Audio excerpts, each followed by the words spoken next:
I wasn't always a shadow, you know. I used to be a real girl with arguments and feelings that I expressed.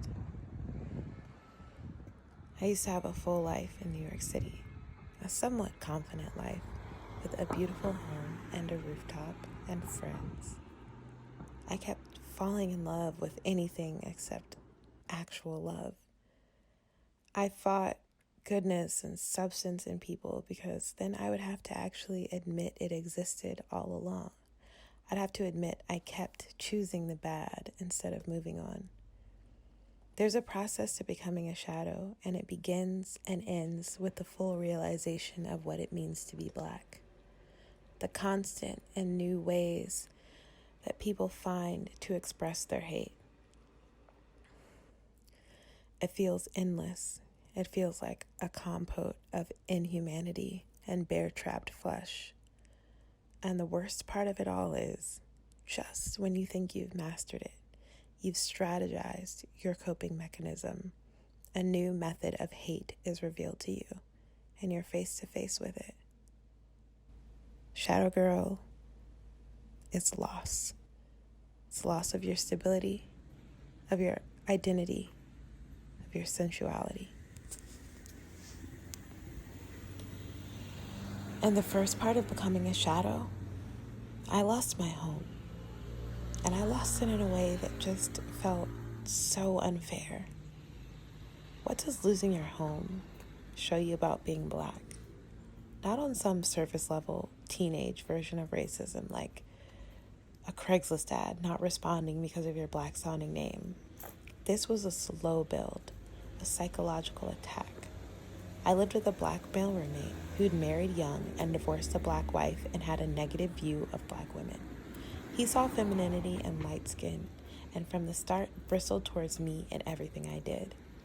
He used tactics of intimidation to govern minutiae like cleaning schedules and male visitors, and I knew why he was so intent that I obey him, but vocalizing that to my white roommates just seemed too defeating.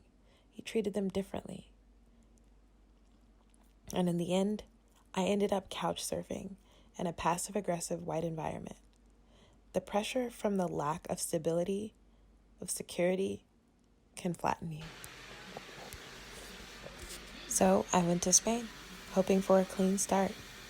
What I came face to face with was new anti-Black tactics. The racism you're used to versus new racism is almost unbearable, and facing it alone is meta-death. I was at least half shadow by then, flat, dark, featureless, and visible. I related to parts of my Blackness I had never seen before, and not by choice. Like, I finally understood why Black people are so adamant about looking good all the time. Dressing up can make you feel relevant, abundant, here.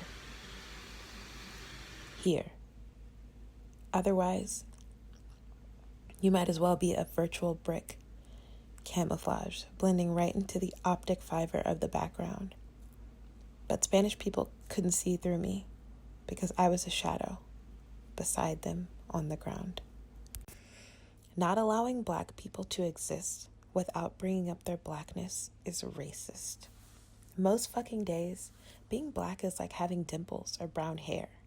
It is very particular, up and down, changing and fluid on the scale of importance in my mind space, list of priorities, front row or aisle seat of thoughts for the day.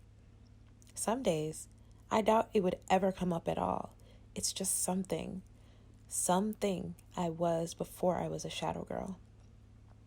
Now I'm just sort of slouching sideways in another dimension, trying to remember all the reasons why I can't just get up off the ground and back to my full-featured self.